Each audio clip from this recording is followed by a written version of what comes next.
Redzone TV nga bulijjo webale kubanga okyatugoberera. Olwaleero njagala kutandika n'ebyo tutemeeteme ebyabadde sayidi z'e Kasanda Robert Kyagulanyi Ssentamu bwe yabadde agenze okuwerekerako Patrick Nsamba mu kuziika taata we eyabadde afudde Muzeeyi Oshabe eyaziikiddwa e Kasanda olunaku lwa jjo. Wabula nsooka okukulisaayo mwenna abatambudde naffe ku mikutu egy'enjawulo, kubanga bwe njogera emikutu egy'enjawulo sitegeeza Redzone yokka. Emikutu mingi kwe tutetenkanyiza, kwe tubeera nga tufuba okulaba nga tukutuusaako ekigenda mu maaso.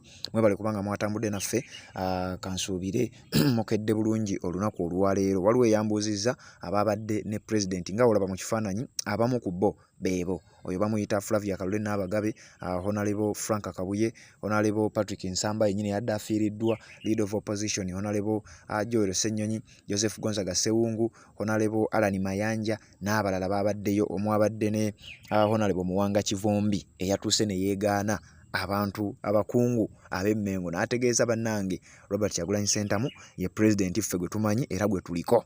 Kakati Robert Kyagulanyi Ssentamu yayogedde ebintu bingi twabikuwadde, wabula yambuuzizza, njagala okukutegeeza nti mu bintu bye yayogeddeko yayolekezza abali b'enguzi, era bwe njogera ku bali b'enguzi mutegeera abaatwala ebitaano, abaatwala ebina be bali okwali commissioner eyali alondeddwa ekibiina ekya National Unity Platform amanyiddwa nga Mathias Mpuuga. Robert Kyagulanyi Ssentamu yavumiridde ekyaba NRM okubeera nga ate be balemesa ensonga zino okubeera nga zitambula. Jjukira mu Paalamenti ekibiina kya NUP Mathias Mpuuga kyamugoba ku bwa commissioner. Ekibiina kya NUP ne kigoba Joyce Baagala ne Abedi Bwanika ku kakiiko akamanyiddwa nga Government Assurance Committee kwe batuula nga Joyce Baagala ye mumyuka wa Abedi Bwanika. Abedi Bwanika ye ssentebe waako, Joyce Baagala ye mumyuka we. Wabula ekibiina kya NUP kyabajjamu obwesige ne kibeera nga kibagoba ng'era bwe kyakola ku Mathias Mpuuga.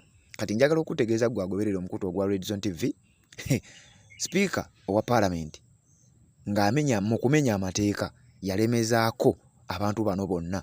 Balemezaawo Mathias Mpuuga ti ffe gwe twagala, ne balemezaawo Joyce Baagala na Abedi Bwanika mu kakiiko kali ke nkugambye.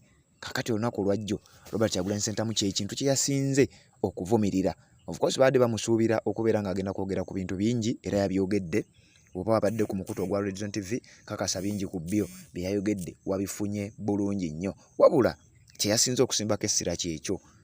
Yayogedde ku nsonga ezo lwaki tugoba abantu ng'ate etteeka litukkiriza okubalonda n'okubakyusa oba n'okubagoba kaŋŋambe, naye ate bwe tubaleeta mubakkiriza, naye ate bwe tubakyusa ate temukkiriza. Kitegeeza olwo mumaze obba compromisinga. Theodore Ssekikubo yamuloopedde n'amutegeeza ababaka bangi abava mu kibiina kya NUP bakyagaanye okusayininga ku petitioni yaffe eri ey'okugoba abali b'enguzi ba commissioner abana. Jjukira NRM yo yateekawo dda embeera era bangi ku babaka ba NRM baasayininga ku petitioni eyo eya Ssekikubo kubulako emikono 7 wetwogerera. Anoonya emikono 177 nga wetwogerera yakakuŋŋaanyako emikono 17. Kati emikono 7 gye gibulayo era yamuloopedde n'amutegeeza ssebo Mr President newankubadde wa NRM naye era naye yakikkiriza. Ssebo Mr President ababaka abo bangi tebannaba kubeera nga balabikako okubeera nga basayininga. Robert Kyagulanyi Ssentamu n'amutegeeza nti abo batannasayininga kimanye bumanya nti abo tebakkiririza mu kulwanyisa buli bwanguzi. Wabula ng'abamu ku bano ng'oggyeko Bampuuga, Abedi Bwanika ne Joyce Baagala nga kuliko n'omubaka akiikirira Nansana Municipality amanyiddwa nga Wakayima Musoke. Jjukira Wakayima Musoke ali ku kadi y'ekibiina kya NUP tannasayininga, akyebuzaabuza, akyebulankanya, tebamanyi nawwa gy'ayinza kubanga gy'ali talabikako, naye ng'ate omubaka ono alina ebizibu bingi nnyo. Jjukira wali mu Lubigi we bamenya yakiikirirawo. Abantu b'omu Lubigi baaloopera Leader of Opposition ku mubaka oyo amanyiddwa nga Wakayima Musoke. Abantu bangi abavuddeyo ne bayamba abantu b'omu Lubigi ne bababeererawo mu mbeera ezimu. Wakayima Musoke talabikako. Era bwe yagendayo mu Lubigi abantu baamufubutulayo ne bategeeza nti newankubadde twagala NUP naye ono nedda. Kati bino ebintu bibadde bwe bityo. Robert Kyagulanyi Ssentamu n'agenda ng'ategeeza ababaka batannasayininga musayininge.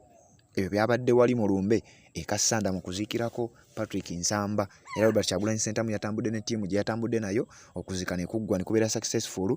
Bintu bingi nnyo ebyabaddeyo omuli n'abaana ab'omugenzi okwegaana ekibiina kya NRM ne bategeeza nti wamma tebabalimba muzeeyi agenza okufa nga yakyuka dda awagira Robert Kyagulanyi Ssentamu. Ako kenjagadde okuba nga nkutegeeza gwe yambuuzizza ku byabadde e Kassanda. Weebale kubanga okyatugoberera, tukomawo.